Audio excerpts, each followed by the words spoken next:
Yeah, they'll just have to use the site because I'm looking for a shareable button. I can't find one. Alrighty, well, I think we are live because it says live on my screen. Except Spatcher, he's a zombie. But no, this is a. Where do I even find this? I'm on the home page of your thing, and it's not saying anything live here.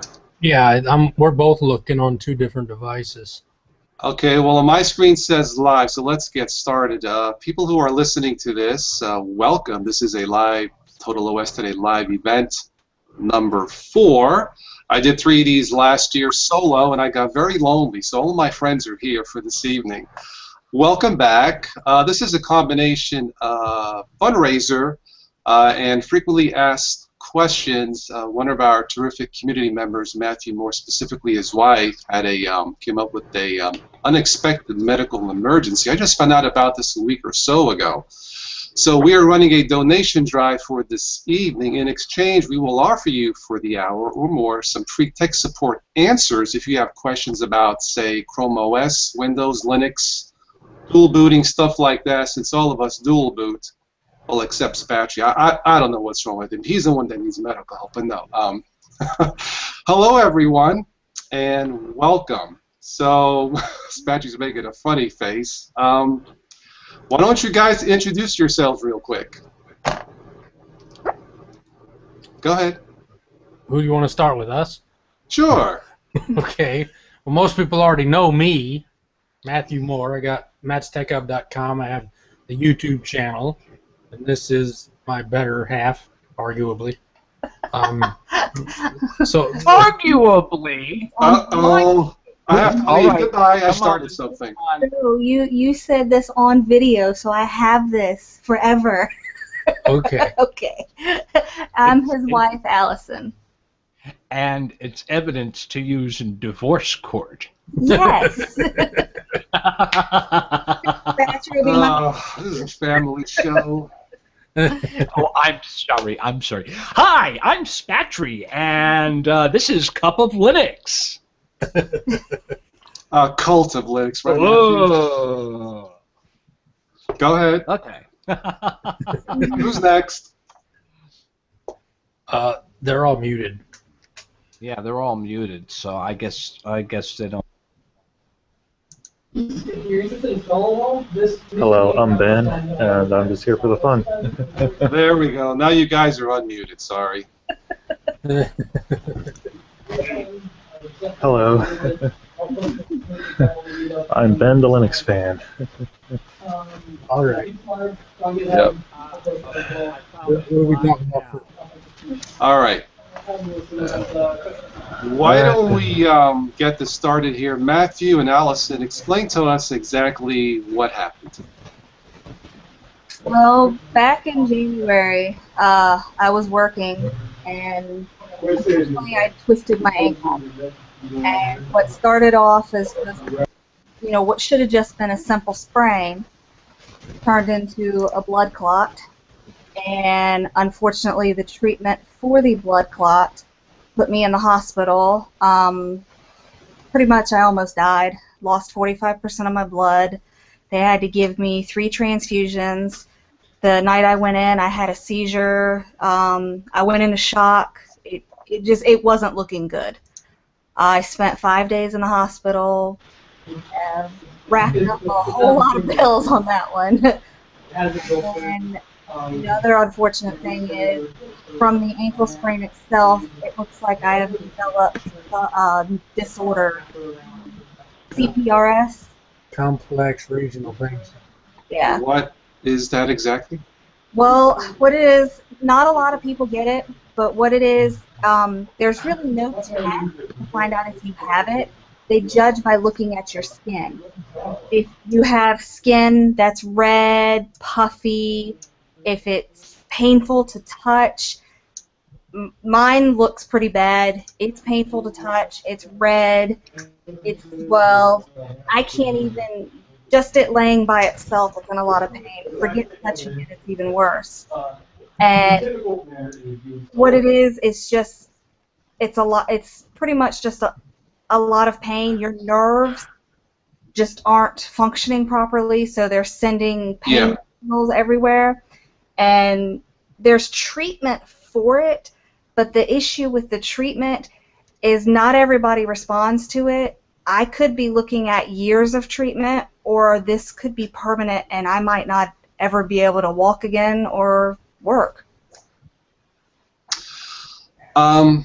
So we're into like experimental mode with the treatment, so. Yeah. Yeah. Okay. Oh, okay. Yeah. I think the first thing they're going to do, they'll shoot the nerve full of Novocaine. Okay. And deaden it to see if that helps any. Obviously, that's not a permanent solution because the Novocaine will wear off. If that deadens it, then they know for certain that that's exactly what it is, and what they can do is they can give me pain medication to treat it. But there's not really a cure, so to speak. There's just a lot of things to try to see if it will help it. They can inject alcohol into the nerve through the leg to, on a more permanent basis, but the problem is it's spread in other parts of the body, so that's only going to help the pain in the leg. It's not going to prevent the actual condition. Yeah. Okay. So what's the next, I think we talked briefly, your next appointment is coming up? Yeah, it's Friday. Okay. And then from there, where do you go from there? From there, I have 2 more appointments next week with 2 different doctors to also assess the situation and to see how I'm progressing. After that, I'm assuming they're going to have me set up for, different sorts of treatment, and we'll see how I respond to that and what I can and can't do. Okay. I know there are pretty significant costs involved with this. How much, now you said workman's comp is picking up most of it, but what's left? Yeah. 8%. There's 20% left. That's also including my pay. They're still paying me my salary. They're still paying me that. However, they have decreased that to the 80%. So I'm losing 20% of my pay every time I get paid. It kind of sucks when you live paycheck to paycheck. Right. Depend on that. Nope. Okay. Matt, go ahead and we talked about it briefly. What's the donation, the best way for people to help you out here? Well, there is a donate button on my website, which is mattstechhub.com, all one word. There's a donate button on the right-hand side. That's what I've been using. We can donate stuff. So, All right. it's probably the best course to actually do donations. But I've also had one person send me some Bitcoins. I got a blockchain address, but I don't think that would be very useful because we can't really use that to buy medical supplies. So the best way is through Matt's Tech Hub. Matchy's got a little poster there, and there is a donate link, right? Yep. You guys read that because it looks backward on my screen. Yes, it's forward on our screen. Okay, good. Matter of fact, I can pull up a Yeah, go ahead. a screen share. The thing is, And I can show you exactly where it's at.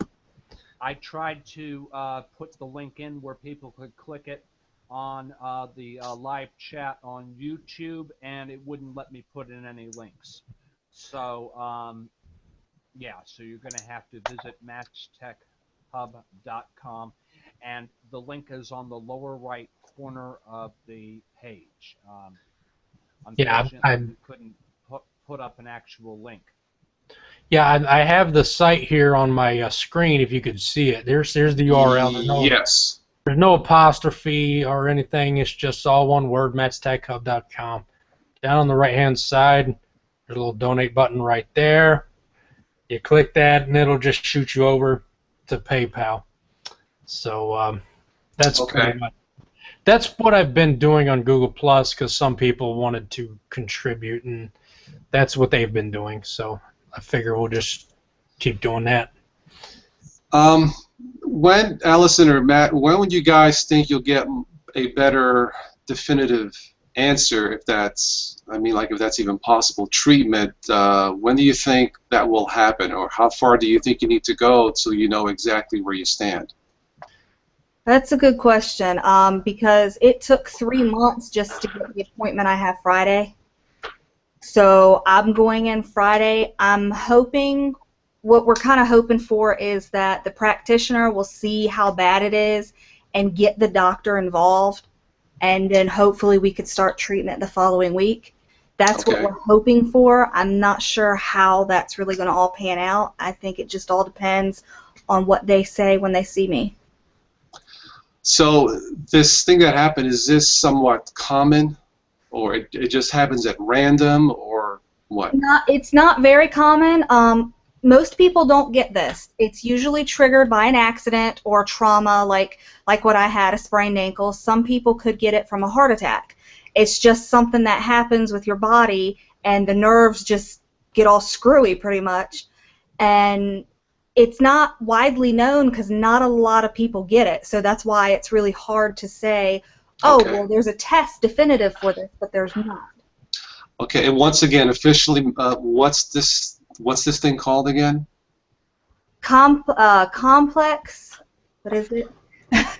Complex regional pain syndrome. It used to be called, what, RSA or something? Or I think the hormone, RSD is what they Yeah, used to call it. RSD is what it used to be called, but it's been renamed complex regional pain.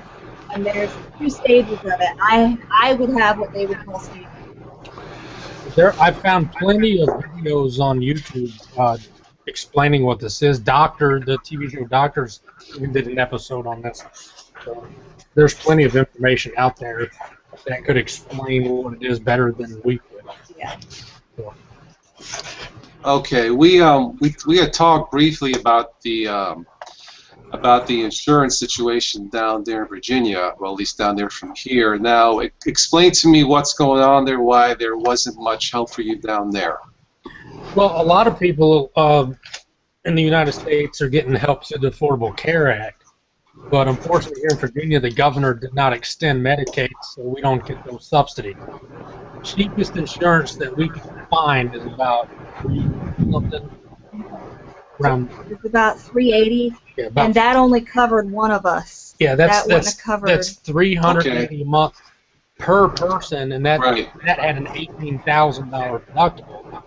It's cheaper just to pay the doctors their monthly thing without insurance. So that's what we did. I mean, when the $18,000 deductible, it means you can't afford to use the insurance. So, you know, It's not much help, is it? no. So that's the best that we can do down here. And originally, when she got injured, it was all covered because it was just a sprained ankle and happened. Right, right. We're picking it up, but it's escalated to such an extreme level. Now they're just doing the 80% because that's what they're legally required to do. And that's it. The rest, the other 20% is on us. What about these shots that you have to take? Because of the blood clot that I got, I am on a blood thinner called Lovenox, which is a shot that I have to inject into my stomach nightly. You have to do that? Yes, I have to do it. Okay. And the shots themselves are about $1,200 a piece. Oh my goodness, really? And I have to be on them for a minimum of 3 months. You have no choice. Yes, I have no choice. And that's once a day at $1,200 a pop. Yes. For That's 3 months. highway robbery. Exactly. Yeah. Oh boy. Yeah. The hospital bill was what, 26 grand? Yeah, we received the hospital bill. It's $26,000. I do not know how much workers' comp is even going to cover, if they're going to cover any of it. At the very best, they'll cover 80%. Yeah. Okay. It still leaves quite a bit left over. Yeah. And then the medication and all that too. So. Yeah, because 1 month of medication is over 30 grand. Yeah. You know, I don't often talk about you know, the health insurance thing in this country, but it seems to me that the healthcare system, at least here in this country, is, well, it's unhealthy. I mean, it doesn't work, at least for many of us. I mean, you know, one of my friends, 3 days in the hospital, did not have insurance. He's okay, but because of the governor here, I guess that helped pass this healthcare thing, the hospital told my friend, your hospital bills will be fully covered. Don't worry about that. However, he would have to pay for all the doctor visits and the doctor bills, but the hospital bills were covered. Now, he did jump on the healthcare.gov. I forget what he's paying. I'm going to say, and I don't think it's full coverage, but I'm saying I will guess he's paying less than $100 a month, which is not bad. Yeah. But, you know, once again, in Ohio, we have the thingy, whatever it's called. Yeah. Yeah, another member. Can I interrupt for just a quick moment, guys? Yeah. Hold that thought. As a reminder for those of you who are watching this fundraiser, while we are discussing this, if you have any Linux questions, please feel free to put them into the chat. I'm monitoring the communications as they come in, and we'll start answering your Linux or any OS-related questions, since Matthew also does Mac and Windows as well. I know I'll be able to answer some Linux questions. But thank you. Windows I forgot to interject that. Thank you, Spatry. Yeah, we got text.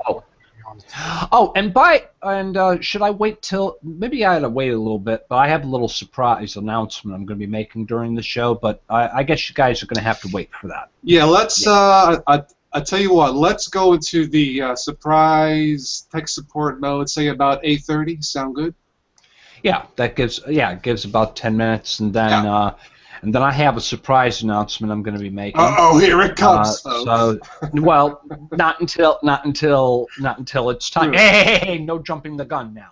Okay. Gosh, no better. Okay, go ahead, Matthew. Well, we were talking about the Affordable Care Act. Yeah, there's somebody in the Linux community here that got a deal for full coverage insurance for only $50 a month. But that's where it comes back to the state. That only works in states where the state has extended the Medicaid, Medicare, and stuff, and done that, right? And the Social Security and all that stuff. Our governor decided that they didn't want to do that. Of course, it's a Republican state, and because they didn't do that, we get no subsidies through Affordable Health Care Act. That's why the cheapest we can get is a heck of a lot more expensive than a lot of other people. So. Let me just say this. I don't want to make this a political show, but personally, as a father and as a community member, I don't believe that healthcare is a Democratic thing or a Republican thing. I think healthcare, your health, is a human thing, and maybe the healthcare system should be called a human care system, because that's all of us, regardless. I don't believe in political parties. It's just too much of a mess. Look at Congress, but that's for a different show. And that's part of the reason why we're having so much trouble getting coverage, is because of these political parties. So it would appear that way, Matthew. Yeah. So I don't know. I know it's gone back to the Supreme Court. So it is not the political parties. It's the people lining their wallets. Come on. What it boils down to is corporate greed. Okay, the day somebody comes up with a cure for cancer, do you know how much money the pharmaceutical companies are going to be paying, hush money, to prevent people from getting that cure, when they can sell billions of dollars every year in palliatives? Yeah, there's rumors that's already but we'll see. It could be. It could be. Yeah. Anyway, maybe that discussion's for like another show. Exactly. Maybe part of a news and nonsense show, right? Yeah, stable or more stable. Yeah, perfect for the news and nonsense report. Yeah. Right.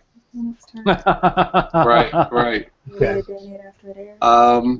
Yeah. So, anyway. I see. Go ahead. Here on the feed here, Jeff Lennox Turner asks if there's a way to continue donations after this is over, and the website isn't going anywhere. It's the donate button's always going to be there. So this isn't like Mission Impossible where this message will explode in 5 minutes, right? Yeah. So if you're watching this after the live event, everything's still there. It's you could still donate.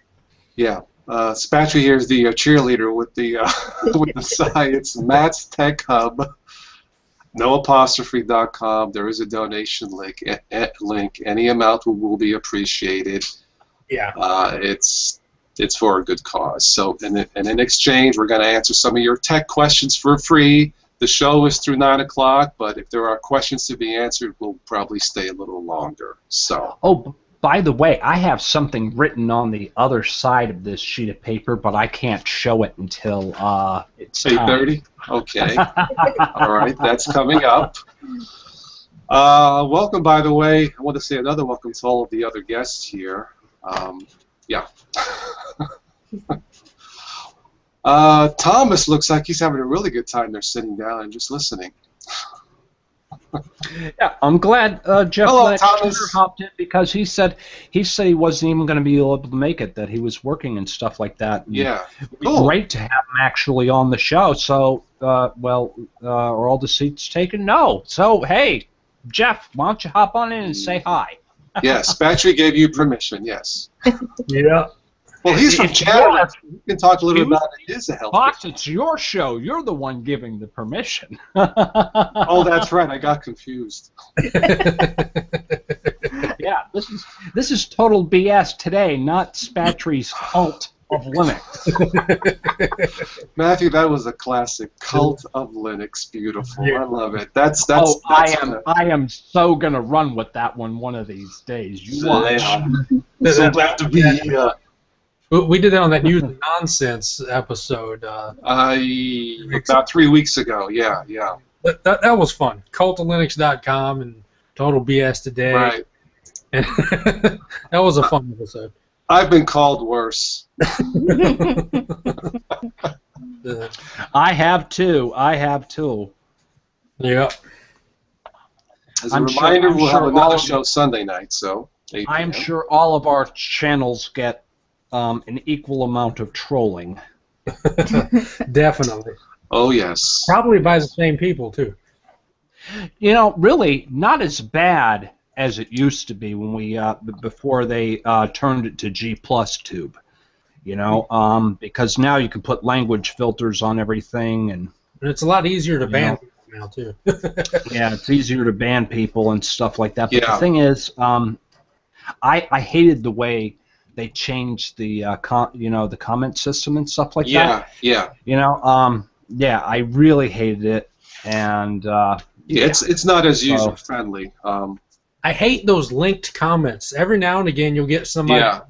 that will be trolling you, and they'll leave a Yeah. linked comment, and then you can't figure out how to mute it, block it, delete it. It's just there permanently, and it's, I hate that. Well, there's supposed to be some changes going on with Google Plus. You may have seen it. One of the heads, I guess, Google Plus might be split up into Google Stream, Photos, Videos, Maps, Hangouts. This sounds like a Godfather movie where you have like the Godfather, and then you have the heads of the 5 families. The 5 families being Maps, Streams, Google, Hangouts. I'm not sure what's going to happen in the end, but that should be very interesting to separate it. Google's very fickle because, like, the last 2-3 years, their entire effort has been to make all of these services come together using Google Plus. Right. Now all of a sudden they're doing the opposite. Yeah. I don't know what these guys are doing. I like Google Plus. It seems like it's user friendly, but once they mismatched, they try to blend the YouTube thing. That's where it kind of get confusing. Yeah. Yeah, and forcing people to have an account to leave comments. That wasn't the best thing either. Some people are interested in YouTube, not Google Plus. Why make them have both? Well, I guess we'll see what happens. I think the changes that there might be an announcement here coming up before summer. I'm all for anything that is more user friendly. Period. So. As long as it doesn't turn into another Facebook, I'll be all right with that. I think that's part of their problem, though, that they're trying to follow in Facebook's footsteps too much. Right. Most of us like Google Plus because it's not Facebook. So, okay. Yeah, I mean, yeah, Google needs to be a leader, not a follower here. That's what. Right. Yeah. Okay, we got about 3 minutes till we go into any tech support questions. Once again, if you are just joining us, there must be something wrong with you. No, I'm just kidding, just kidding. But please go to mattstechhub.com, where you can donate for Matt's wife Allison rather extensive and expensive medical treatments. Matt, is it safe to assume that this can wind up into the hundreds of thousands of dollars? If it goes on long enough, it might, because there's a lot of questionable gray area, a lot of loopholes that can come up with a condition like RSD. There's some cases where, it's a condition that's been dormant in your body and the injury triggered it. Yeah. They could use that as a loophole to stop giving any kind of coverage at all. I mean, they're only covering 80%. Right. It'd be a lot worse if they weren't covering anything. The only thing we have going on that is all the doctors are saying that this happened because of the sprain. And that's only because we keep pressuring them into documenting it that way. But that's what happened, right? That's true. Okay. I had problems before that happened, and then it just spiraled out of control. It went from a simple sprain to, it started as a sprain. Right. It came into the blood clot, and then they noticed something else is wrong with my foot because it wasn't getting better. So. Yeah. Well, there's a question from Hippie Crusher. Hippie Crusher. He wanted to know what the name of the company is that makes the medication. It's Watson, and it's the generic I don't know how to pronounce that. It's enoxaparin. It's enoxaparin. It says that's Perrin. I can't read from It's enoxaparin. Matthew, I sent you a message in the group chat if you get a chance. Oh, random winner or highest contributor? All right. Okay. I don't know. It depends on how many people. If there's a bunch of people, we can randomize it. If there's only a few people, we'll go with the highest. Okay. Okay. Right. Oh, did we let a cat out of the bag? Maybe. Not yet. Not yet. Not yet. We have officially a minute till 8:30. Oh, it's 8:30. Hey, it's party time. 8:30. Okay, it's Linux time. All right. Now I have an announcement to make, and we have some terrific members at cupoflinux.com, and one member donated some Steam keys for us to give away to the community. Yeah. And I feel that this is something that really, that really warrants some help from the community, and so I chose one of the titles that was donated, and we are going to award this as a prize, as a way of saying thank you to you who are contributing to this, because I. Yep, your audio dropped. Yeah, Mike. Especially fix your mic. Yeah. Yeah. I don't know why Google does that. Yeah, Google does that quite a bit, but nothing that also Mixer can't fix. Okay. So, Matthew and Allison can really use your support, and as our way of saying thank you, and this will be Matthew's choice. We are going to give away a Steam key for Crisis 2. We're going to give away a Steam key for Crisis 2. We were either... That's a good game, yeah. Yeah. Yeah. Now, it's a Windows-only game, but... Mike again. Audio dropped again, Spatry. Are you sure it's not Arch Linux? Probably because my microphone is so close. I have done some checks on WineHQ, and apparently the game has had some gold rankings. So for those of you running Linux and you have a very high-end machine, you can try running it. But nonetheless, since Matthew's show supports Windows, Mac, and all this other stuff, I figured it would be appropriate to do that. So I guess the highest bidder then, Matthew? The highest bidder will win Crisis 2, and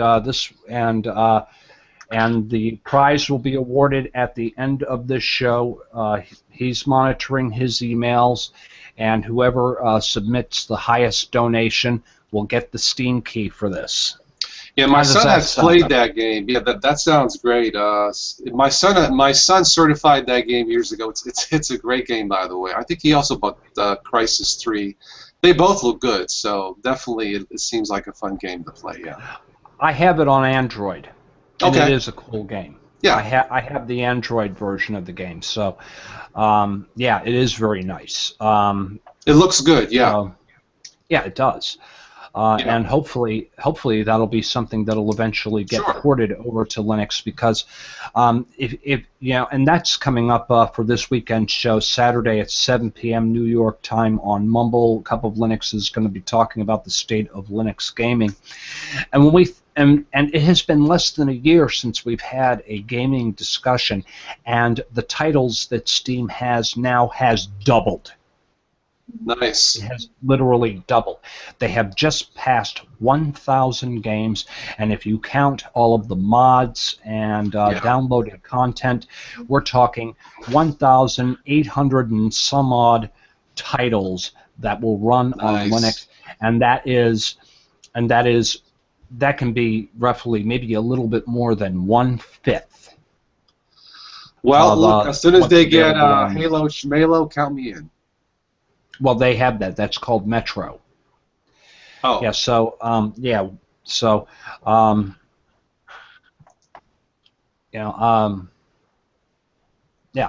Linux questions? Any Linux questions? Yeah, Or is we're here everybody for the busy half doing hour. it? Yep. Anybody Yeah, we're have here a for question? another good half hour. So if you have Yeah. any questions, be sure If to not, ask them. Spatry will start singing, and I have to leave.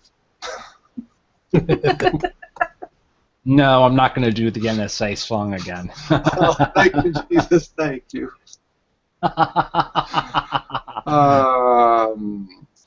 Well, Ben's here. Does Ben have something to say? Well, I can do the drill. Oh, where's my jackhammer? Don't ask me why I have a drill at my desk, but It's kind of an inside joke. Me and Patrick, one of the news and nonsense reports we did on a personal app on the iPhone that we will not go into. I'll never forget it. the one that measures certain health characteristics. Yes, Ben says he's in a noisy room. Okay, Ben, thank you. Yes, healthcare. Sure, it measures health characteristics. No problem. Any other questions, or maybe we'll just make up our own frequently asked questions. Yeah. All right. Hello, Sam.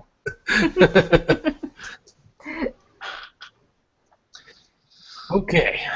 Well, one of the questions I get is, why do I still dual boot? I think me and Matt, Spatry, sorry to see you go. I'm just going to click you out of here. Matt, why do we dual boot? As if we don't know. Well, why run one system when you don't have to? Yeah. There's some things, as some people in the Linux community would hate to admit, there's still some things that Windows does better. So why limit yourself to one platform when you can just run both? Windows is better at some gaming. It's better with compatibility with some commercial software. Yeah. So run that for doing that kind of stuff. Run Linux for everything else, and you could have the best of both worlds. Sam says it's geeky awesomeness. Oh, for I sure. think it's time for the rant shades. Hold on. Yes.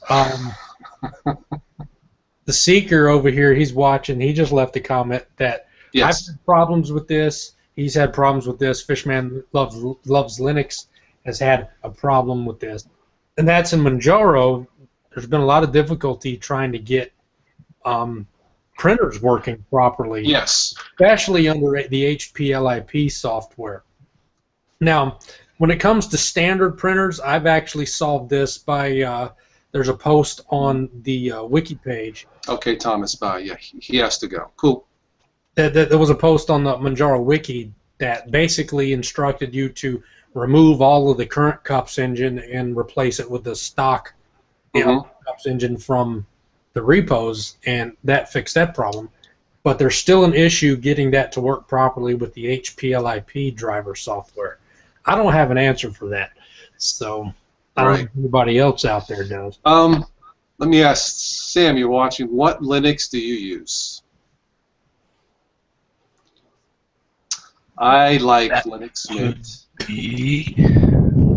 Okay, you guys touched on something, and I couldn't go ahead. find my rant shades. Okay. Okay. You guys need to learn how to use Play on Linux and get used to that debugger. It doesn't work. Bull malarkey. Let me say two things. Now, Matthew, you're more centered here. I got tons of Steam games running. I'm not talking Steam games. games running. I believe you. Time out. Time out. Here, have some water. Here you go. All right. Sorry, I'm out of coffee. Sorry. I have some. Would you here? Have a couple of Linux. Oh, thank you. No, I tried Matthew's battery and Sam. I tried hooking up my Microsoft Zune. Did not work. My Apple iPad Mini, it did not work. Okay, it does not work for me. Maybe that's then how I should. Buy an Android. I have an Android tablet, but I've had requests for the last 50,000 years. Don't forget us Apple users. That's why I did it. But it works. It works. So the point is, I cannot use Wine or Play on Linux for me. But here's another thing I want to say. Yeah, Spatcha keeps putting up the sign. This is a fundraiser for Matt's wife. If you just joined us, please go to mattstechhub.com. for Allison's extensive medical thing going on. Yes, and there's the giveaway for Crisis 2. Matt, you may have come across this question also, but I keep getting comments where the Linux kernel is better than, Mac and Windows and all that. I have no doubt that the Linux kernel is an amazing piece of human engineering. It works. What about the rest of the Linux-based operating system? The kernel might work just dandy, but once you start installing your favorite apps, like Kden Live that we briefly talked about, and sometimes it doesn't work, that's one of the reasons I have Windows as a backup, just in case. I know I'm not the only one. But to answer those questions, why I still use Windows sometimes, and it's sometimes, but to be fair, right now, because of the maintenance, spyware scanning and antivirus, I use Linux over 60% of the time now. Windows 8.1 is my backup.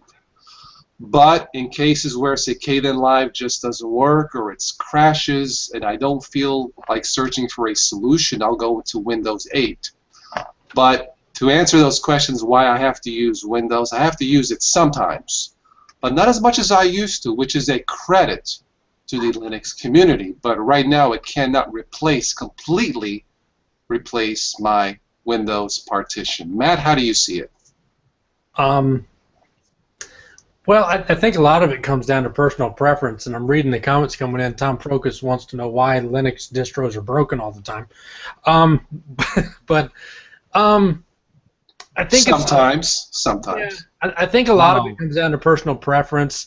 Saying that the Linux kernel is better than the other platforms, I don't know. It's somewhat unique. Well, it's really similar to Unix, but the way that it's developed is certainly unique. And the problem that I have with Linux in general, though. Linux is great. I like the community and the things that we can do with the software, but the problem with Linux comparing it to other platforms is it's very monolithic, and that makes it a little bit more prone to breakages. If you look at how the Apple operating system is designed, on the code level, it has one small monolithic kernel on the bottom that runs the base system, and then everything else is being ran inside of a separate microkernel, so there's redundancy there. There's a microkernel for networking, there's another microkernel for graphics, and then they tie all this together through the system, through the user space. And the benefit of that is if one leg of that system goes down, it can recover right away, and without the entire system going down, are you having a kernel panic? That's the benefit of having a modular system. Linux is very monolithic. A lot of you, you've probably seen this yourself. You pull out one wrong library and 5 programs stop working. Yeah. That's because it's monolithic and they're all sharing a common core, and that makes it more prone to breakages. But it's also a lot easier to develop for because of that. Right. So, it depends on where you want. It depends on what. Yeah.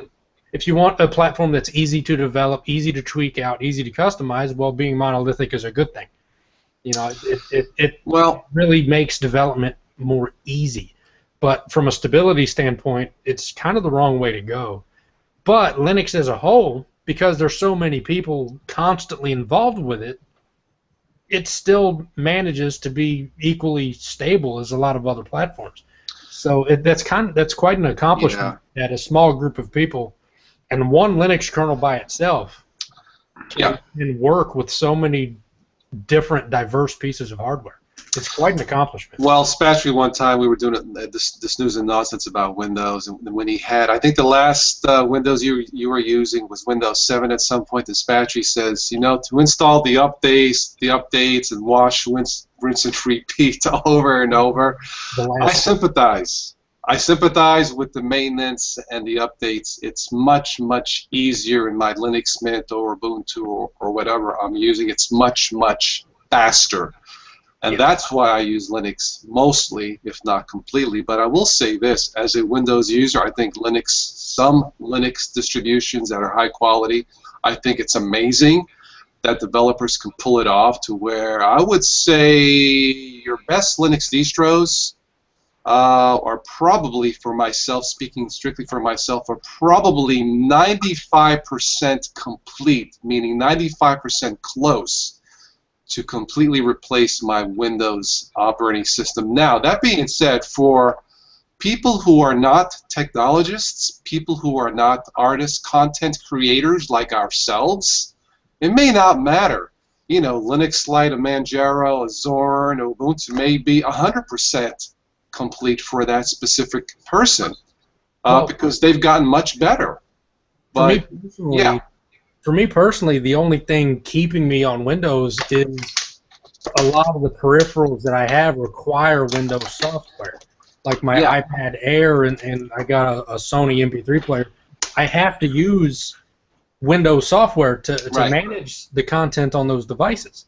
Right. If I didn't own any of these devices that I've acquired over the last 6 years, if I didn't have this stuff and I only had the computer, I'd probably be running Linux because, like you said, with updates, I've been struggling with Windows updates for the last 2 days here. Really?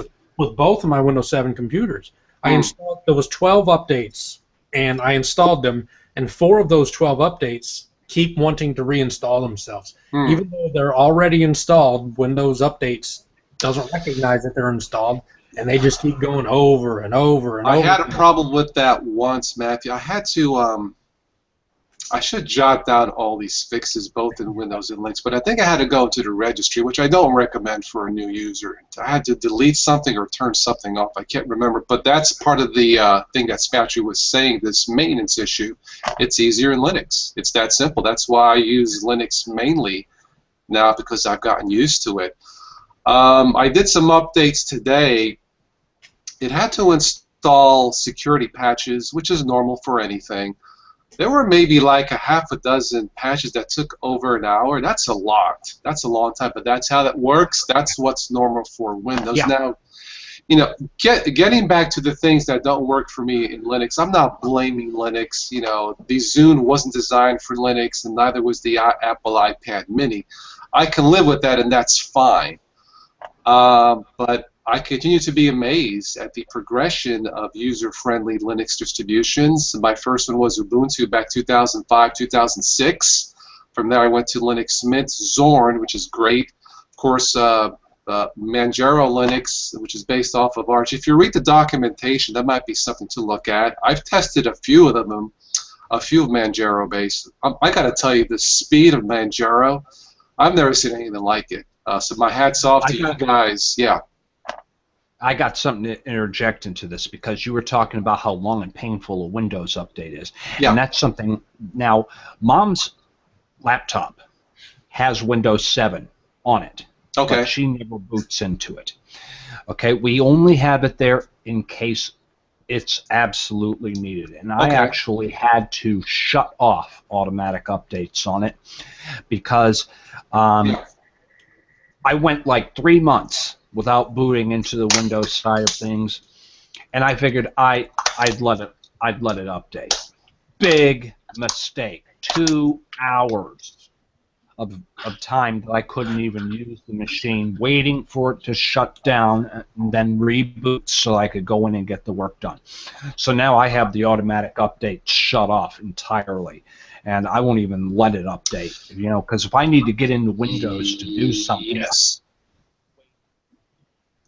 I prefer the manual updates myself because, or just let it do the automatic one at like at 2 a.m. in the morning.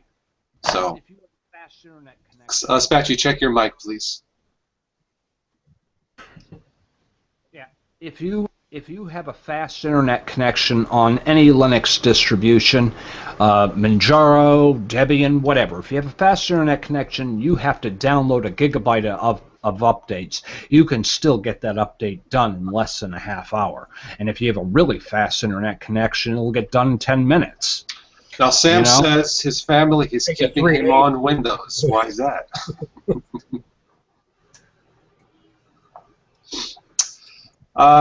Another frequently asked question somewhat is, the person wants to try Linux, do they have to give up their Windows? Absolutely not. A lot of friendly Linux distributions have what I call the newbie installer or the automatic installer. Spatchery, Matt, do all of the Manjaro base now have the option to do the automatic install and not the custom partitioning? Is that correct? You can. They're working on Calamari right now, which is going to improve that. But I'll tell you what, kids, if you guys really want to learn Linux, you know, you could do what I did. I actually put in a Linux distro in a live CD mode, found out everything worked, and I wiped the hard drive and installed Linux on it, and I forced myself to stick with it. I forced myself to learn it before I decided to dual boot Windows alongside. I wanted to learn Linux, and if Linux didn't have a piece of software I needed, I went without. I really, really wanted to learn Linux, and so that's how I pushed myself to learn. Some people aren't going to take that extreme measure, I realize, but that's what I did. That's how I prepared to start my own YouTube channel, Cup of Linux, you know, because I wanted to sit down and, you know, take the time to share things that I learned that I thought were difficult for me to find out. Yeah. So I decided to make videos on that to make things easier for people. Yeah. You know, because we have by giving it away. We share that knowledge openly and freely. Yes. But you know, that's how I did it, but that's not for everybody. Some people are going to have software they can't live without, in which case you're going to need to dual boot. Yeah. You know. But then if you get like me and you really love Linux, but you also love your Windows software, you will learn Play on Linux. And I will be having a video coming up on Play on Linux on how to use the debugger. I'm going to get advanced in Play on Linux coming up. I also have to get my Compiz Confusion series out. Yeah, I have tried Play on Linux before. I mean, as far as installing it seems easy. It's just that for myself, the specific stuff I wanted to run just does not work. Not that Play on Linux does not work, but some of the stuff I wanted to use, it did not work. Let me ask real quick, Ben and Sam, who are watching, what do you guys think of Windows 8.1? Spatch Regal. I think I agree with satisfactory. Yeah, she agrees with me. Oh boy. I think if you have a tablet device, it's actually not too bad. Okay. The problem Fair. The problem is Microsoft is trying to go after this one-size-fits-all approach, and in my opinion, that just doesn't work. You know, because 8.1 on a tablet, good experience. 8.1 on the desktop, crap. Ben likes Windows 7. Okay, fine. When you look at Windows 10, it's the other way around. Windows 10, they're trying to fix the desktop problem. So Windows 10 is giving you a good desktop experiment. Holy crap, Ben, dual But it's boost messing up function, the Gen 2. desktop. Oh my god. No, Sam is breathing too heavily into the microphone. Okay. It Okay. doesn't go in your nose. you don't snort it. You have the white stuff. Yes, as a reminder, please, if you're joining us late, this is a combination fundraiser, I guess at this point, news and nonsense sort of show. Donate to Matt and Allison, his wife's ongoing medical bills going on. Please go to mattstechhub.com. There is a donation link. If you missed this, you can go back. It'll be automatically uploaded on YouTube, and I'm sure if you have any questions, you can just message Matthew, and he'll be happy to answer any questions you might have. Let me just say that I know there are. I'm reading your Ben says, I hate Windows 8. Man, Windows 8 gets no love. You know, when I first looked at Windows 8, I thought it was cool. You want to know why? Because all you Linux users could not say it's the same old, same old. It wasn't. But I said, all Microsoft has to do is put the Windows Start menu and you have a winner. But no, they didn't listen to me. And guess what? They skipped Windows 9 and go to Windows 10. Gee, I wonder why. Do you know why they skipped Windows 9? Go ahead. 7, because 7, 8, 9. Yep.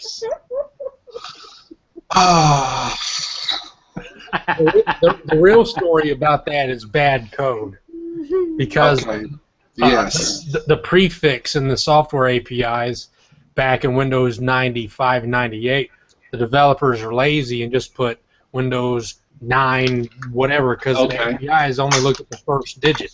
Yeah. So in Windows 9, they were afraid that the software would mistakenly think it was Windows 95 or 98 and get stupid. What? At least that's what I've heard. Okay. That was actually posted on Twitter by a Microsoft developer, so I'm pretty sure it's probably true. So. All right. Well, let me say this real quick. I think Microsoft realized that they messed up with the implementation of Windows 8, and 8.1 is a little better. I got to tell you, though, I've had no blue screens in Windows 8 or 8.1. Everything works the way it should. It's faster than I thought it would be, and gaming runs terrific. So I'll give them credit where credit is due.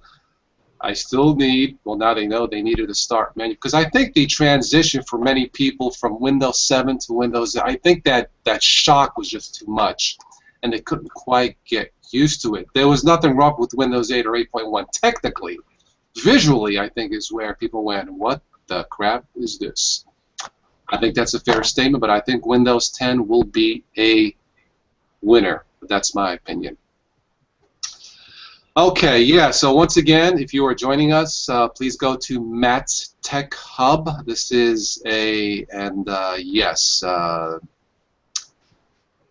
saying, I think Windows 10 will be amazing. I think so, Sam. Okay, please go to Matt's Tech Hub for the donation link to help out Allison's ongoing medical treatments.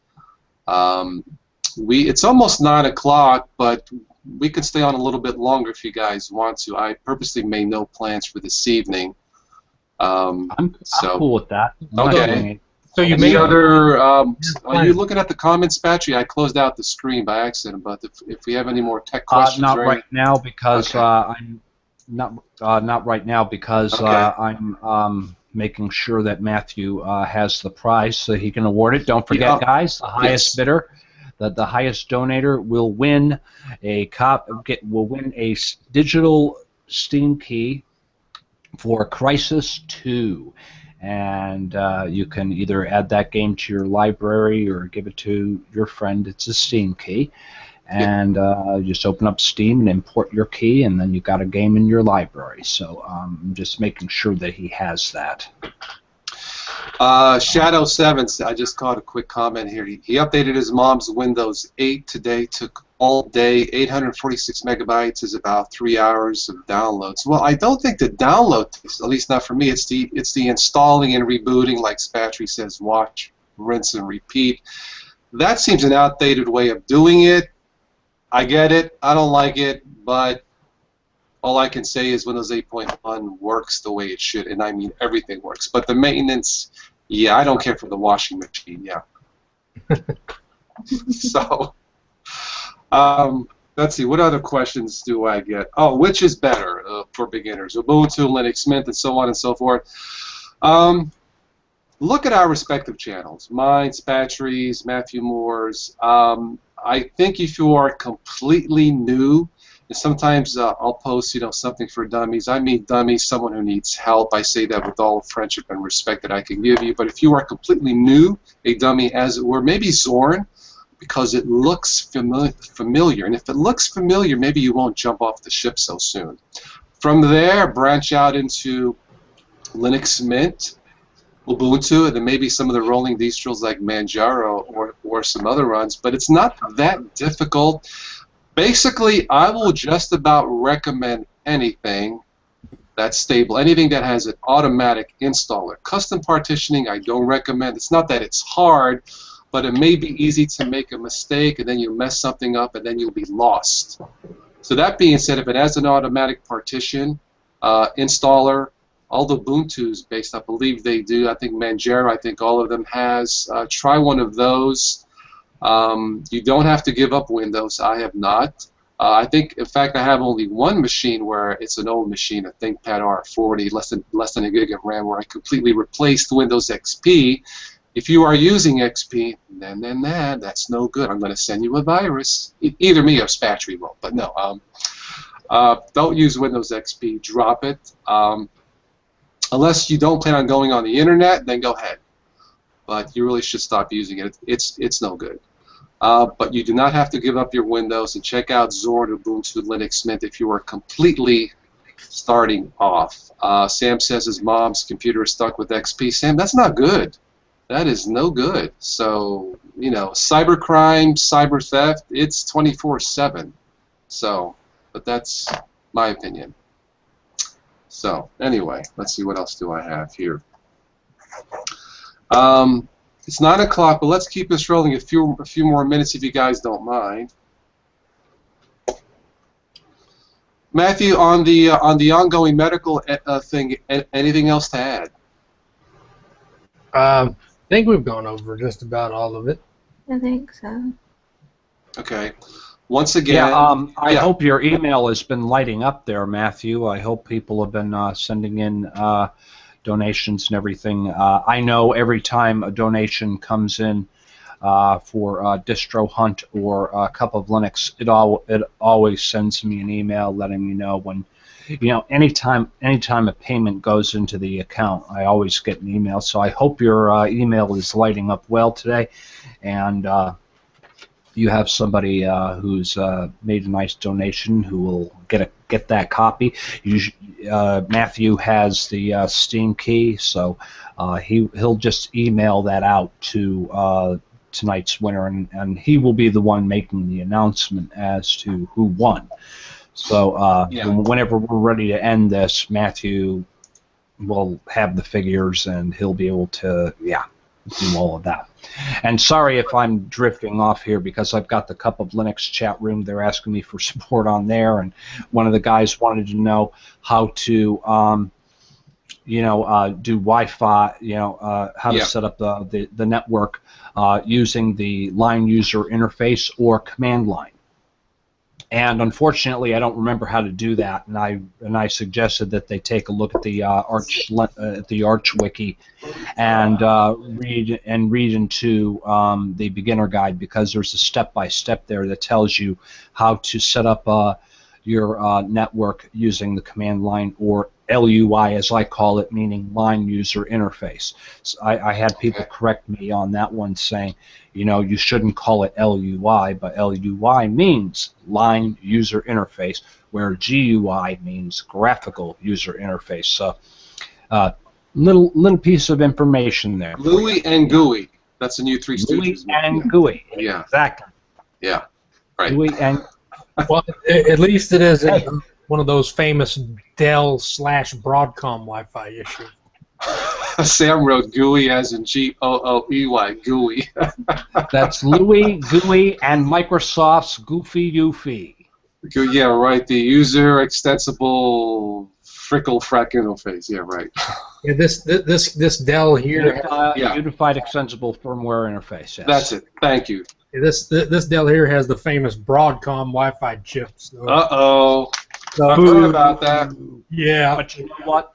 Manjaro has the best Broadcom drivers, because I'll tell you, when I was using an Ubuntu derivative, it was a pain in the neck. I had to go through page after page after page of possible solutions on the phone, trying this, blacklist this, unblacklist that, until finally I got it working. And the Manjaro driver just worked. All I had to do was just plug in an Ethernet cable into the laptop, download the driver, and boom, it worked, and haven't had a problem with it since. Well, there was one time it had an issue, and Phil Mueller actually worked with me to get it working, and it worked for about a day. So I ended up installing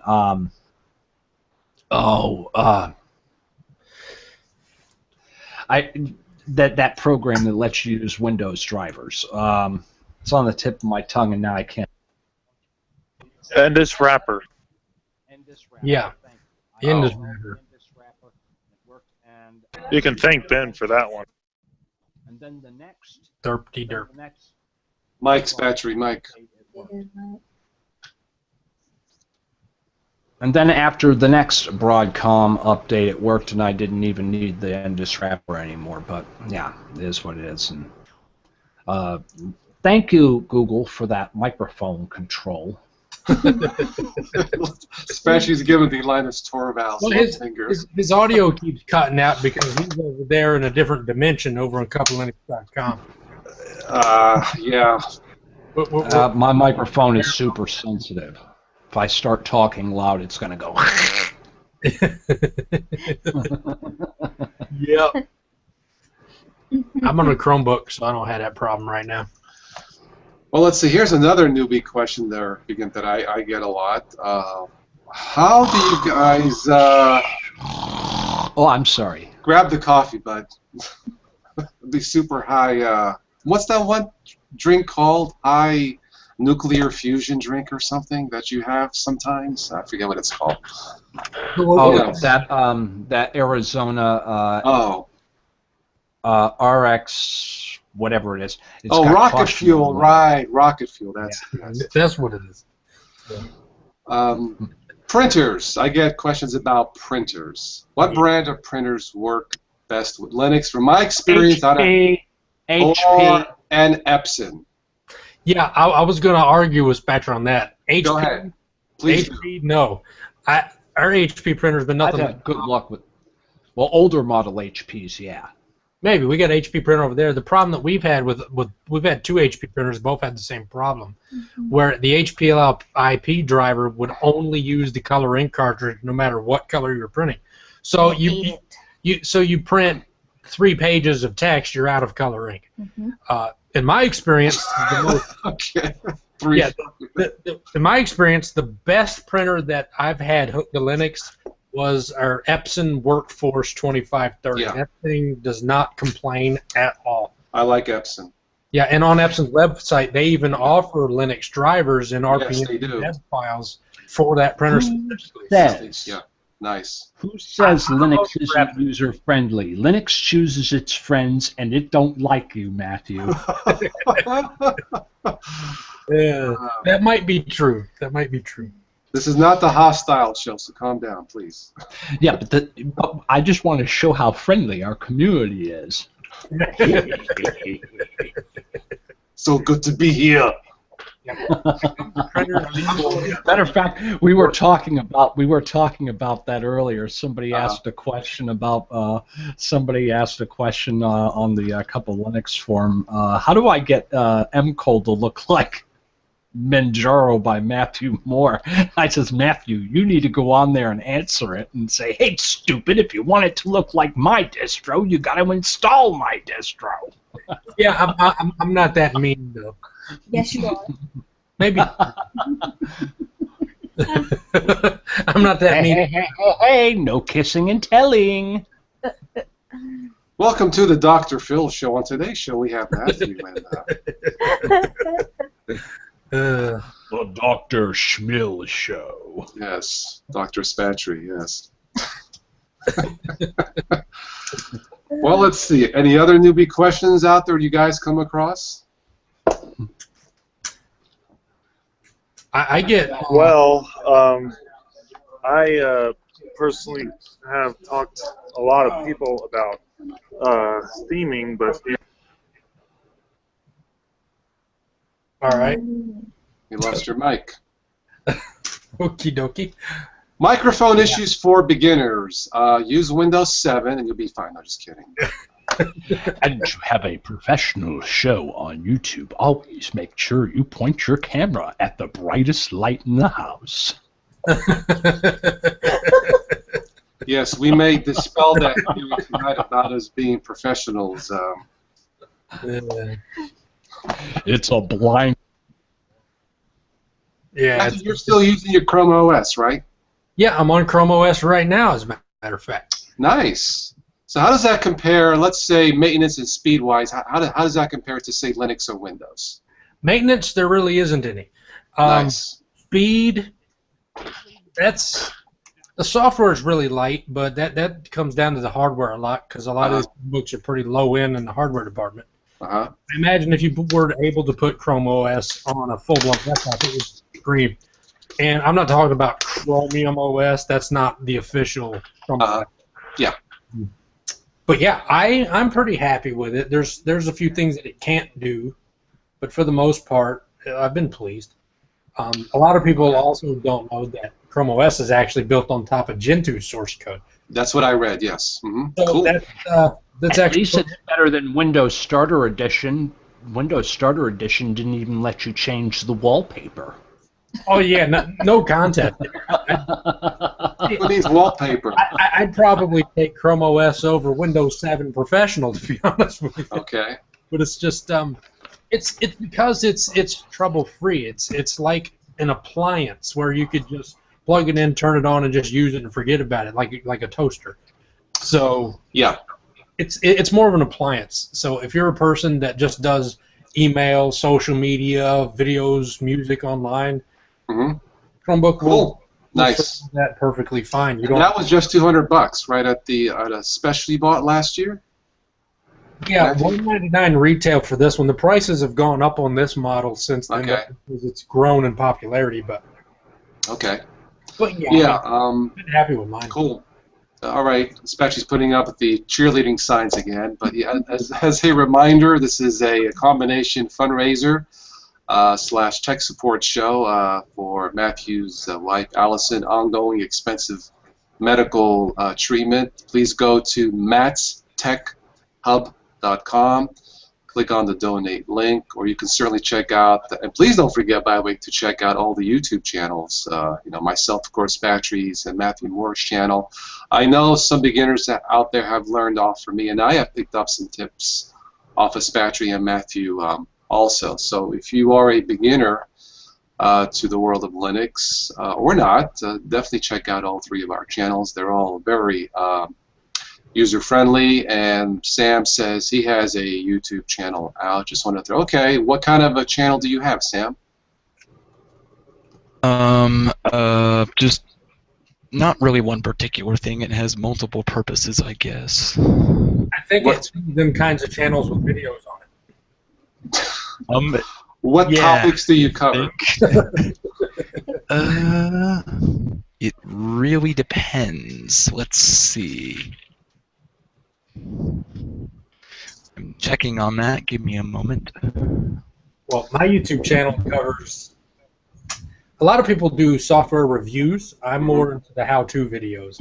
Yeah.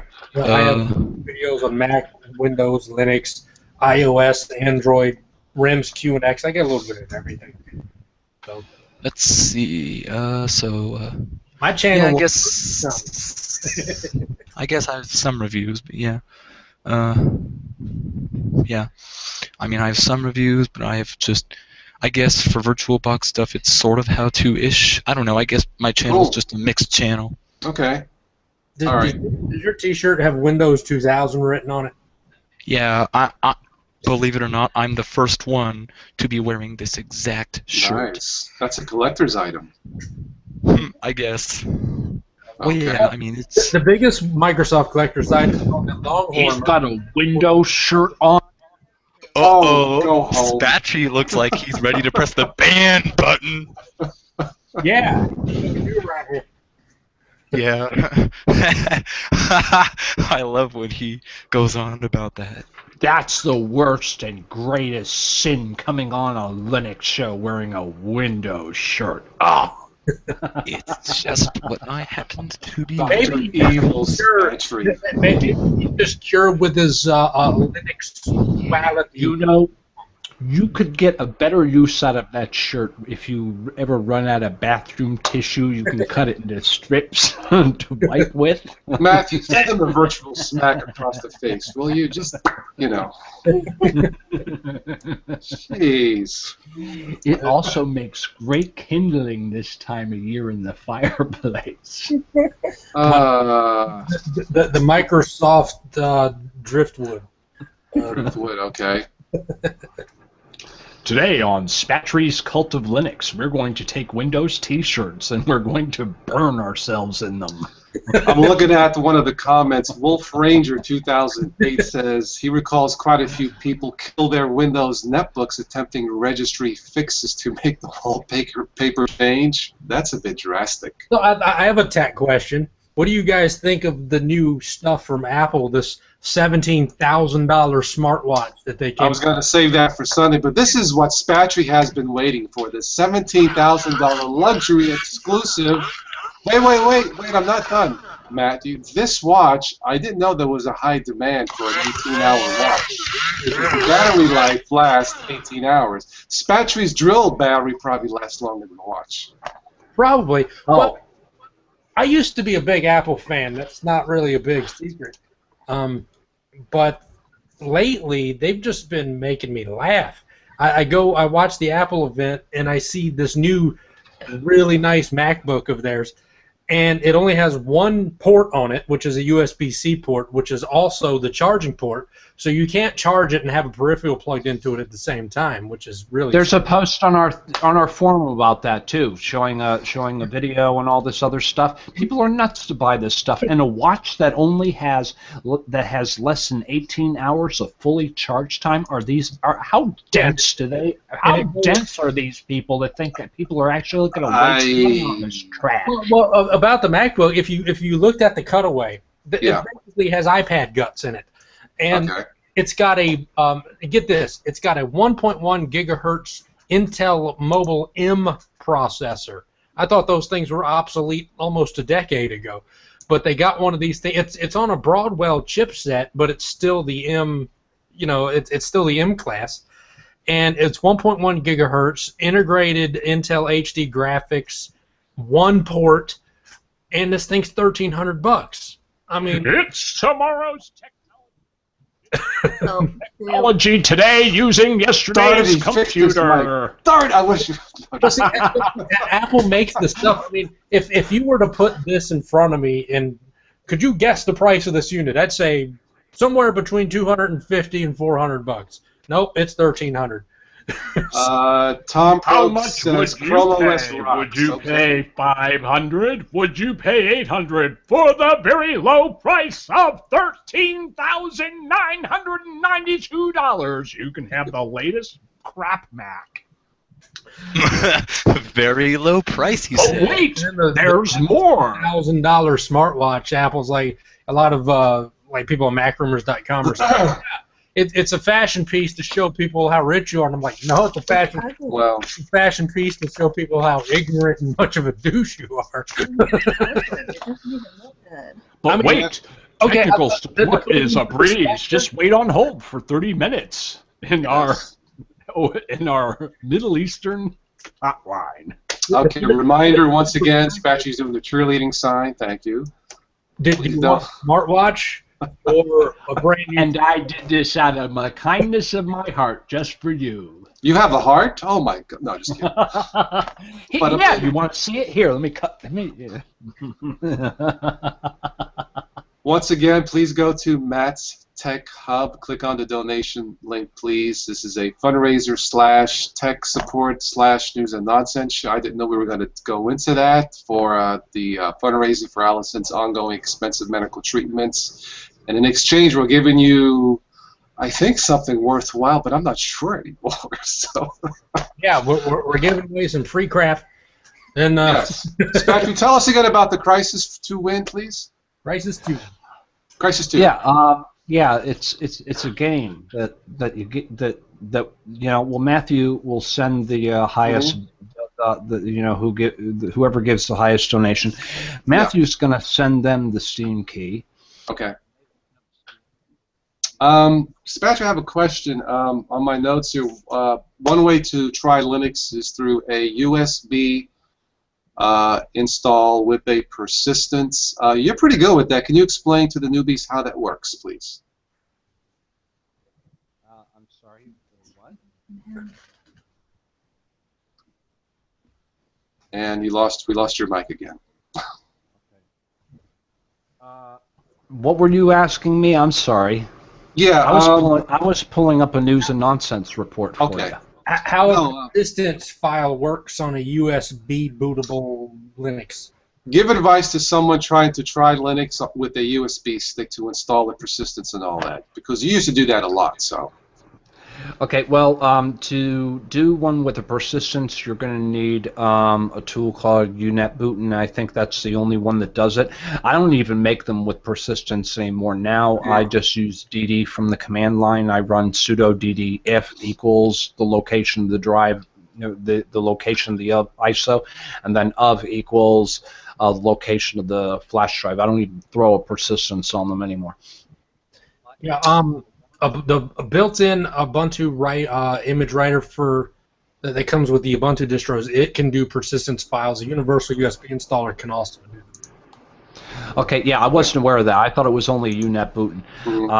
It used to, but the advantages to using a USB obviously is speed. Any of you guys have booted from a live DVD, you know it's painfully long and painful, to wait for applications and everything to load. But the thing is, it's not so bad because it does load everything up into RAM.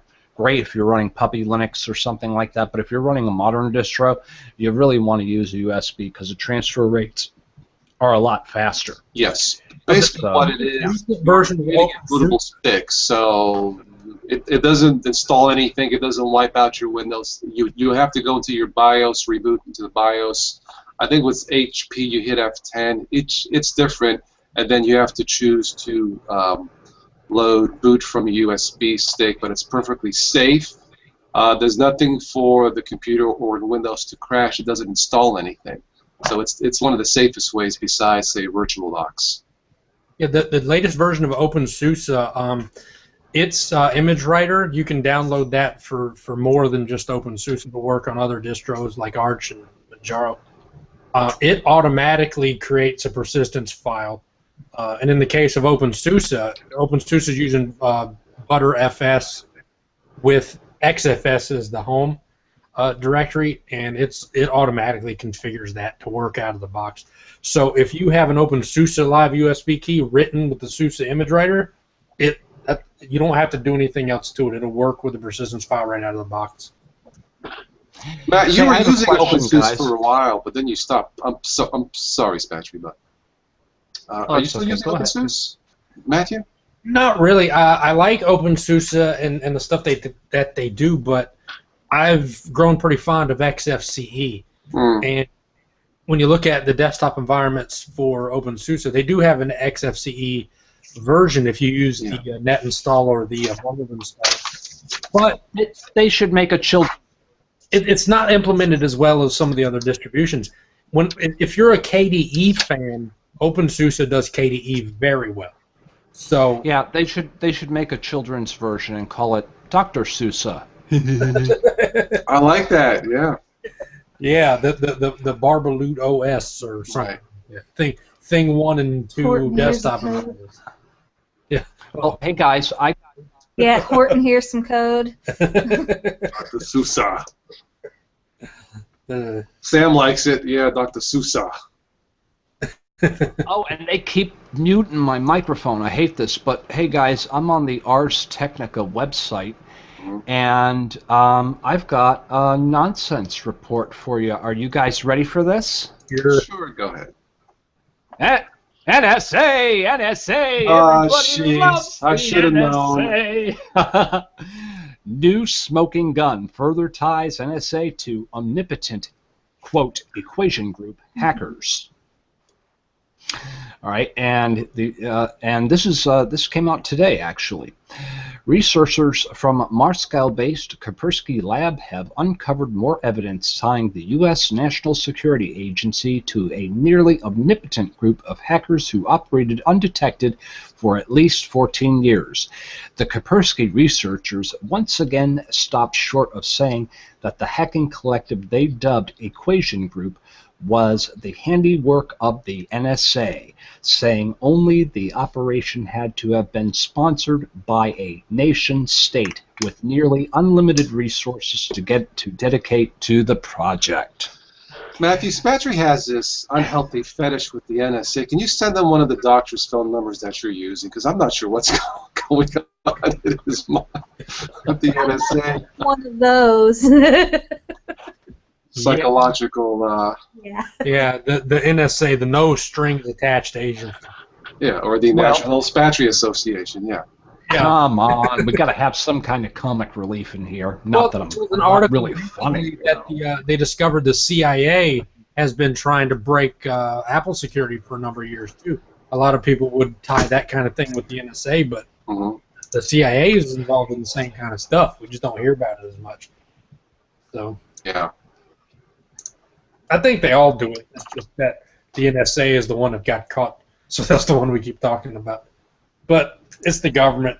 If they don't know every aspect of your life, they're not happy. Welcome to America. Yep. All right, it's almost 9:30. We'll go on for a little bit more as a reminder. This is a combination fundraiser, tech support. Spatchy's trying to make it a news and nonsense, but please go to mattstechhub.com. Click the donation link. I believe it's to the right at the bottom. This is a fundraiser for Matthew's wife Allison, unexpected medical ongoing treatments that are rather expensive. In exchange, we are offering you advice, some tips, some free tech support. If you missed this, you can certainly go back once all of this is uploaded on YouTube. I don't think I will edit this. I'll just keep it the way it is. That way, if you missed anything, go back. And the tech answering stuff started about 8:30ish. Once again, mattstechhub.com, and we're giving away also the Crisis 2, the Steam key, right, Spatry, the Steam key? Yeah. Okay. Let's see here. Things keep going in this direction. We'll have to start calling it Spatry's Cup of Nonsense. Yes. Spatry didn't recall, but I went back, Spatry. Our very first podcast was it wasn't the news, it was a Toss Today Tech Talk, or actually, no, I uploaded it as and a you are right. That's exactly what it was. That's exactly what it was, yes. I actually uploaded it as it was going to be a TTTT, Toss Today, but it sounded weird, so I went with Toss Today Tech Brief, TTTB, but it sounded like a skin rash. So that's when you said, you know what, maybe we should just change it to Sunday Night News and Nonsense. And I thought about it, and that's where it started. That being said, I've uploaded some of the past shows onto the archive.org, just the audio file. They are free to download and listen, plug into your iPod or Android or smartphone or whatever. Again, that's the archive.org. On the Toss Today Tech Talk, since that was the original way that I called it a TTTT. But you're right, Spatcher. Yeah, it started off as a weekly show, Sunday, just me and you. And something happened. We just went off into nonsense land. But that's how it started. Yeah. Yeah, well, now we're bringing other people in on it. Yeah. Deckard Kane sit in on us. Yes. Sit in with us. We've had Fishman Loves Linux on the Yeah. show. We had Matthew Moore on the show. You know, Yeah. You know, we're all one big happy family. You know. Yeah, but the show is for everybody, even though I guess Patrick and I co-created, but it's for the entire world. That's not just for Linux users, Windows, anybody with tech. You're welcome to join. Oh, no, for Linux only. No, I'm kidding. As I was saying, we need to kick Spatry off the show, but you're welcome. I use Windows, as you know, and I'm welcome to the show, because if not, I'm going to kick Spatry's, kernel. But no. Sam says, don't kick Spatry off the show. Fine. If you were to kick me off the show, it wouldn't be the same, though, would it? No, but I could just talk to Matt. He can be my have anybody to pick on.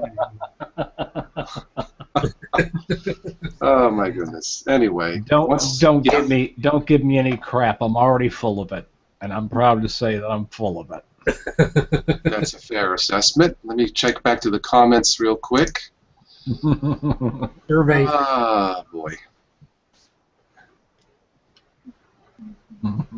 Yeah, nothing new. Nothing new. We're putting them to sleep. Yeah. What? I tried a narcissist, you! I'll kill you! Narcissist OS. Yeah, that's what Manjaro. I'm just kidding. But no. Last week, I uploaded something new. Yeah, MCOL version 3. Yes. Codename Narcissist. Now, you guys, have you ever are you guys still developing this? OS. Or what? Did you ever figure out those new Manjaro tools there, Spatry? Or is that still? You know, I haven't. Well, I've got some instructions, but they're not. I'm not quite clear on them. The thing is, though, I think I can still get. The thing is, the last time I built Manjaro, there were some errors, but I was still able to get it to build.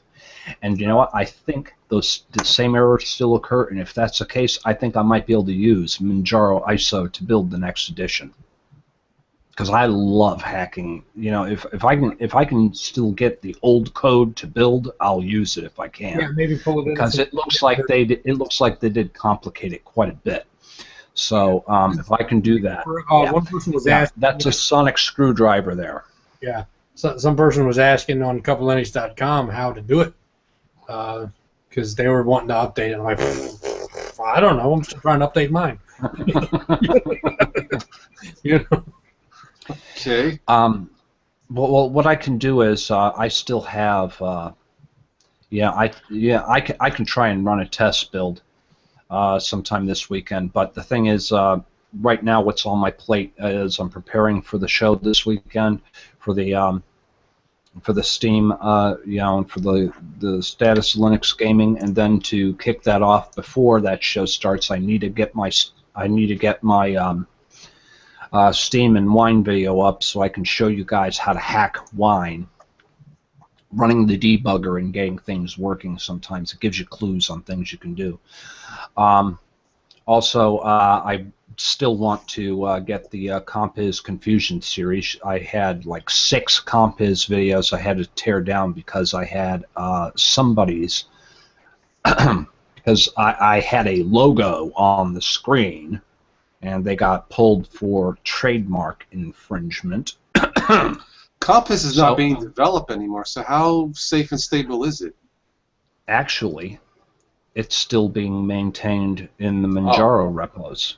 Okay. We've got a package called Compiz Manjaro, which is the 9 series, and that's still being actively developed, and Compiz 9 is still being actively developed for Ubuntu. Okay. Okay. Now, Compiz 9 doesn't have as many features. And the thing is, in Manjaro, it's not called Compiz 088, which was the latest stable release. It's now called 08 9. Okay. So it's safe to use. Oh, absolutely. And it's bundled with MCOL. And it has all the really cool special effects and stuff like that. And there are people that want to use it. So I'm going to reissue those videos because, Okay. now Manjaro is the only Linux distribution that I'm aware of that still has the 08 series. Arguably, Gen 2 does as well. Yeah. So if you build Gen 2, you can, but usually, if you're going to build Compiz on Gen 2, well, pretty much you already know how to build Linux from scratch and everything, and blah, blah, blah. All right, so if I'm running Ubuntu with Compiz or Linux Mint with Compiz, that should be okay? Linux Mint with Compiz 9, yes. Okay. The Compiz 8 series, you see, the 9 version has a lot of features stripped out of it. Yeah, okay. A lot of features are stripped out of it. But it's more stable. Well, actually, the Compiz 8 version is stable. Oh. It is stable. Okay. Yeah, I have better luck with the older the version that's in Manjaro, and the same one that I can pull down for Arch. It's just because it's the old way of doing it, and it just works better with XFCE, where Compiz 9 is geared towards Compiz integration. Okay. Unity integration. Yeah, Unity integration. So really, Compiz is just for mainly special effects. It isn't really required in Linux Mint as it is in, like in Ubuntu, right? Yeah, but the thing is, if you want to wobble your windows and really show off how cool your Linux desktop is, Cube and all that, yeah. I mean, it's neat because, if I go to the coffee shop, I stick my laptop in Compiz mode, and, I got people there with me, hey, check this out. And, I'm spinning around my cube, I got the Cup of Linux logo inside of it, and I'm wobbling my windows. There's no window borders either. Sam likes to wobble this really killer-looking desktop. It sells people on the idea of trying Linux. They see that and they go, yeah, it looks awesome. This looks really cool. And then I say, does it run Windows app? Oh, sure. Hit the drop-down menu, open up Fireworks, open up Flash, show them Windows applications running it. I says it doesn't run all of them. But the thing is, if you learn how to, and that's the thing. I've been actively beating on Play on Linux. I've got the newest homeworld running in it, and it only took me 2 attempts to get it working right. Okay. Yeah, it only took me 2 tries to get it working. There was another game called Aether, I think it is. No, I'm sorry, it's Arena, but it's spelled weird. Okay. I just got that game today. That's a Windows only game. I think it's Windows Mac. Or it could be Windows only, I'm not sure. And it took me 3 attempts to get that one working. And just thanks to, using the debug console, finding the executable, setting a link to it, and then opening it up in the debugger, and it tells me, okay, well, it's missing this DLL file, do a search for it.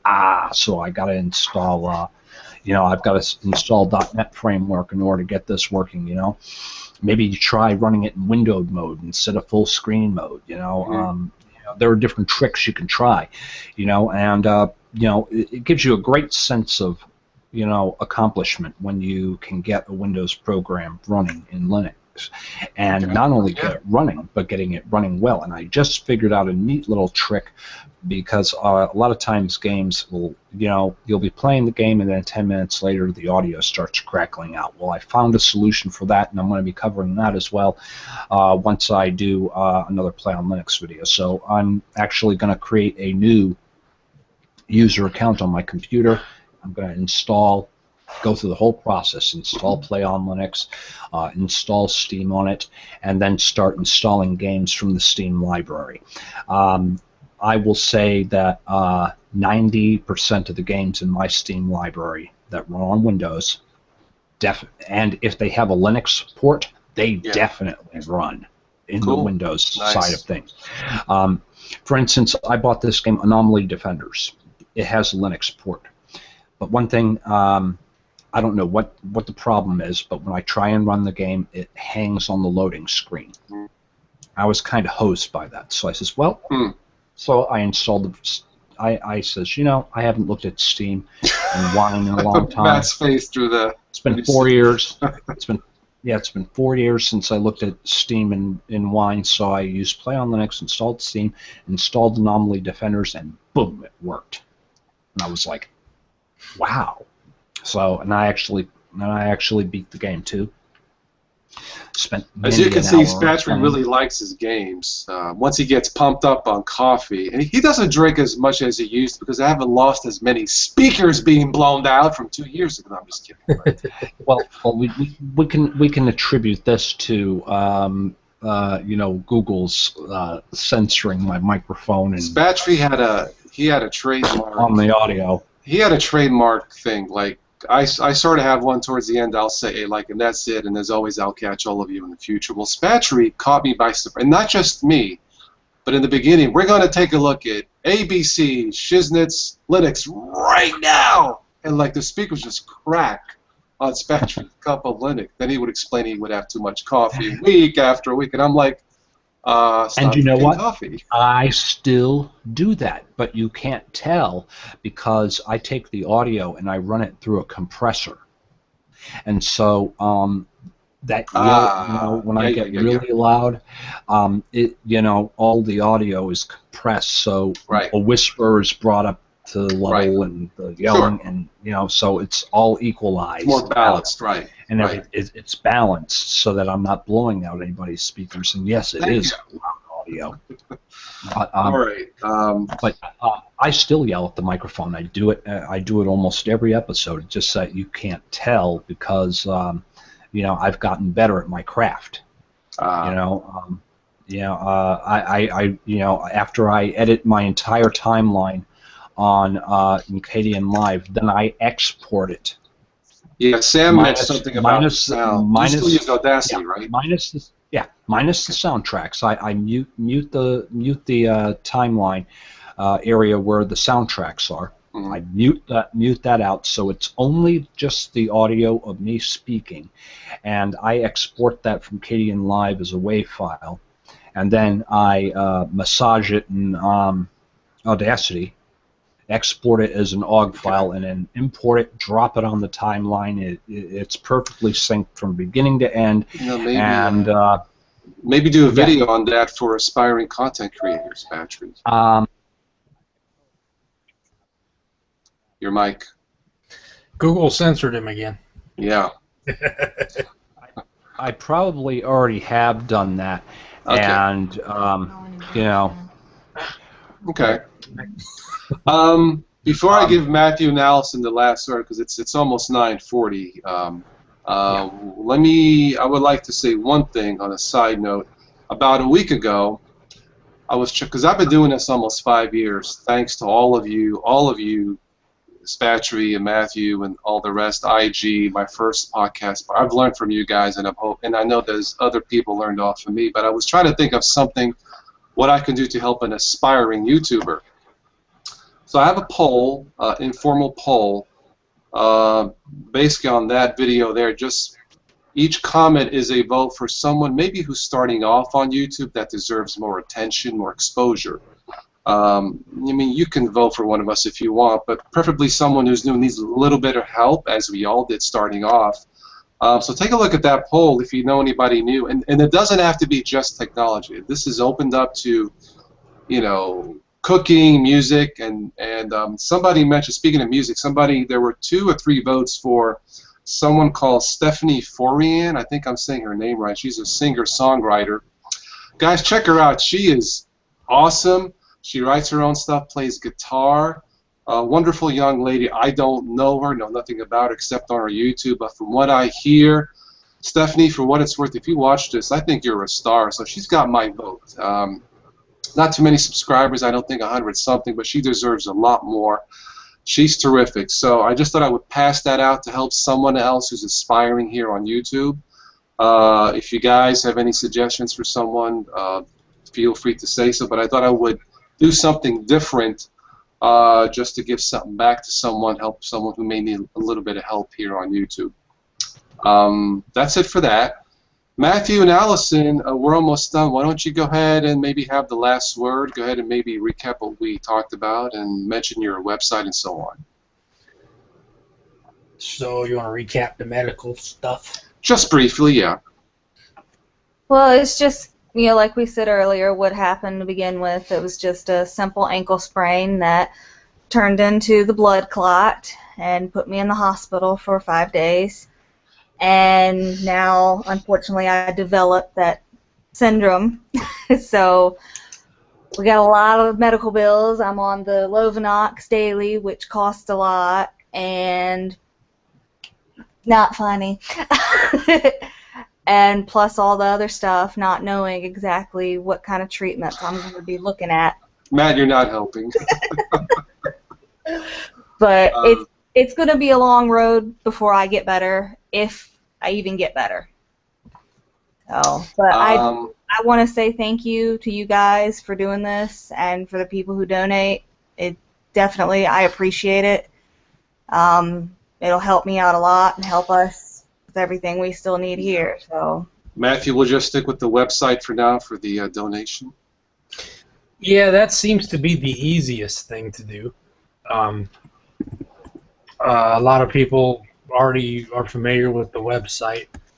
So before anything was even announced of these issues, I just mentioned it to some of my online friends, and they were already starting through that link.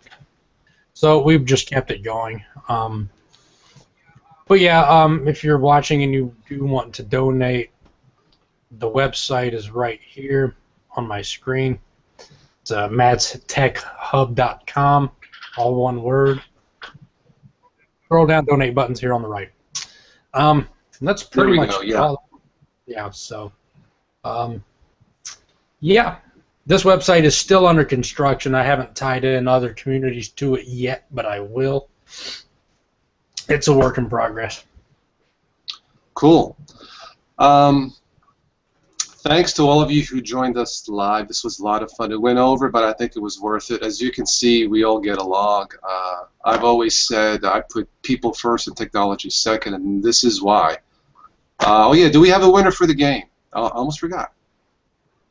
Yeah, we're going with the highest donator, right? Is that what we're doing? I think. All right, well, let me find out who that is. Open that.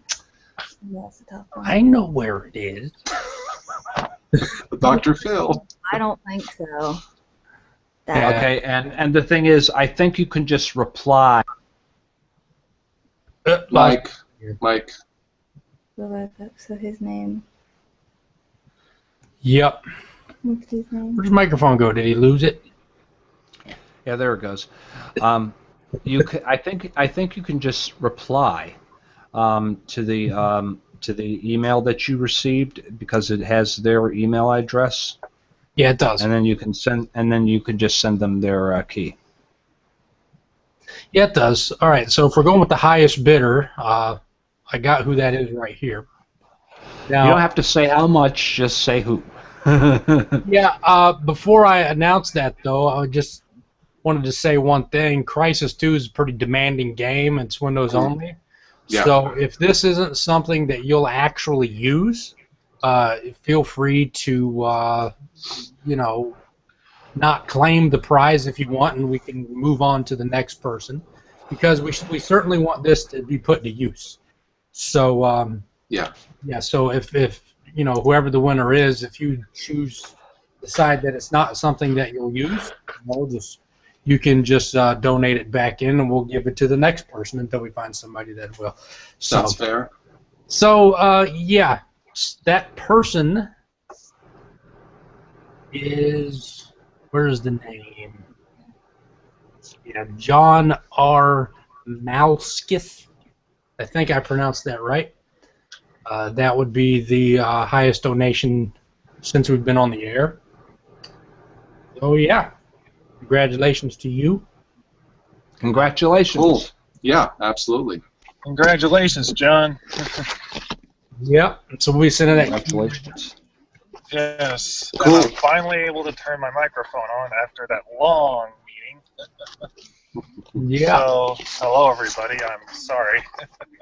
It's okay. And, are you in your car? Yes, I'm going home with a friend of mine. Ah, okay. And Nice Ferrari, by the way. Looks cool. yeah, thank you. Well, I'm going home with We an do want to iOS thank Android everybody. phone. Yes. Yes. Yes. We do want to thank everybody for watching and everybody who's chipped in because, you know, yeah. Yes. Yeah, thank you. This was a late thing. I want to say that this was going to be the UK show meeting. I've had requests in the past to do a show earlier for the other time zone friends, like in the UK. I'm going to do that next month, maybe. Of course, you guys are welcome to come. Like I said, I did 3 last year solo. I have no problem doing it solo. They're not as fun as this. But the UK show, as it were, will be next month. Speaking of the UK Spatch, we need to get Alan Pope on again, Popey from Ubuntu, before the next. Oh, absolutely. Yeah. And I'll join you. I'll join you for the show. Sure. Nice. Just keep me in the loop. Let me know when and how and why. And I promise not to sing the NSA song. Oh, come on. We like the NSA song. Yes. No, And, this is not fun. Anyway, don't forget to, thank you to all of you subscribe to for all this our evening, channels. Matt and Allison. I hope this helped out. Like I said, I found out last week, sort of last minute, so I want to do something to help. But maybe we can do this again, another fundraiser if you want to. Or maybe have an extended tech support show. Or maybe just have a show where we have our own frequently asked questions from comments and maybe pick some answers from there. Anything to help out someone. And in spite of what Spatry says, Windows users are welcome on the Spatry Cup of Linux Sunday nights. Actually, I have a great idea. Toss today can play strip solitaire during the show.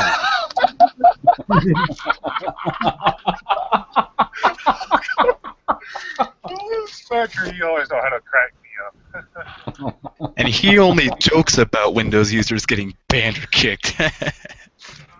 I want to thank you for joining this family show, which was a family show, but not anymore. Yes. Yes. Unless you guys have something else to nonsense about, I'm done. I'm good. I also too. wanted to Well, mention that the website of mine isn't going anywhere, so if anybody catches this on YouTube after the fact, the donate button will always be there. It's the main donate button for the website that I'm using. Yes. So, all right. Matt'sTechHub.com, click the donate link, Spatry that cheerleader website and signs. that donate button, those are permanent website and donate buttons. So, if you catch it on YouTube after this live event, it's still there. You can still donate if you wish. Yep. And I think, are we, Matthew, Spat, are we still trying to honor some requests? Are we still doing that occasionally, like movie stuff or anything, or have we stopped doing that? I do sometimes. Yeah. Request. Actually, Sam, I've got people asking for support on the Cup of Linux And- chat room right now, and I haven't had a chance to look at it because I've been here. So, yeah, as soon as we wrap this up, then I'm going to hop on the Cup of Linux chat room, and it looks like it's pretty busy on there right now. Okay. We've got a handful of people in the Cup of Linux chat. Nice. So, yeah. Yeah, Sunday night news and nonsense, 8 p.m. New York time. Spatchy, did you do a video on how to join Mumble on the news and nonsense, or should? I don't all of remember.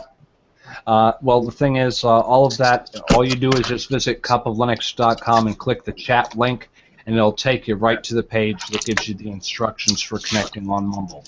And, You do not have to be registered on Cup of Linux to listen to the show. Yeah. You don't have to be registered. But if you want to chat on Mumble afterwards, you do need to be registered on the forum because the moderators will check. We require registration on the forum and on the Mumble server to be able to chat. But you don't have to register to come in and listen. Cool. Yeah, just a word of note, you do not need to run Linux. You can do this in Windows. You do need to download a free piece of software called Mumble, and it works fine on Windows 8. You do not need Linux to join the show. Yeah, go ahead. And let me just state that, you know, I may joke around about it, but the thing is, we have Windows users, we have Mac users, and we have people who use various different Linux distributions. So you're welcome to use. You know, I always say use what works best for you. Primarily, though, our topic of discussion is Linux, but we do welcome people from the Mac world and the Windows world. And I joke about banning people. We don't do that. You know. You know, we are a friendly community helping people to learn Linux. So we have people on the Mumble server who are participating in the shows that are using Windows and using Mac, and that's perfectly fine. You know, we don't have, you know, use what works for you. That's what we say. Okay. On that note, thank you, all of you, for joining. Those who joined in the chat on YouTube. This was a lot of fun. We'll do it again if we have to, or maybe pick a different topic. And as far as the UK show, thumbs up. Spatchy, that'll be sometime next month. It'll be earlier. 8 p.m. makes it like 2 p.m. somewhere in the UK, like 2 in the morning, and that's too late for them. So, yes, I'll let you guys know. So, Matthew, Allison, good luck. Keep in touch. And the next Zoo Crew, the next Zoo Crew podcast is at 7 p.m. New York time. On our Mumble server, we're going to be talking about the state of Linux gaming, and then following that at 8 p.m. we are going to be having a cup of Linux game night, and you want to join us for the Zoo Crew podcast. We have a special announcement about a tournament that's coming up where you are going to win some Steam keys and get some games and stuff like that. It's a lot of fun. Matthew really likes his buddy there, by the way. Yeah. We got a bunch of these things she collects. Cool. All right. Thank you all, Ben, Javier, Matthew, Sam, Spatry. I think Thomas on the floor. Say good night, Spatry. All right. Good night. There goes your mic. Beautiful typing. Bye-bye. No, my mic's still here. Oh, darn it. Bye-bye. Right, good night, everybody. Thank you. Good night, people. That was interesting.